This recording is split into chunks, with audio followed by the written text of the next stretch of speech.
Magandang umaga, Pilipinas. Live mula sa Pag-asa Weather and Flood Forecasting Center. Narito na po ang latest sa liga ng ating panahon.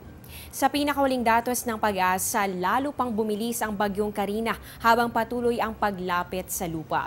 Alas 7 ng umaga, huli po yang namataan ng Pag-asa sa layong 155 kilometers east of Catarman, Northern Samar. Napanatili po nito ang taglay na lakas. Ngayon po merong maximum winds na abot ng 55 kilometers per hour at inaasahan natin kikilos yan pan-northwest sa bilis na 15 kilometers per hour. Ayon kay Pag-asa weather forecaster Samuel Durana, kung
pag-ulan o pagkidlat, pagkulog. Iba pang impormasyon tungkol sa lagay ng ating panahon ating alamin sa aming pagbabalik. Life is a journey. Each morning is a step closer to our goals. Every day, we discover new things, new meanings, new heights. As we move constantly in life, we need to feel at home. That is why we surround ourselves with things that give us reasons to enjoy and cherish life to the fullest. The Luxent Hotel.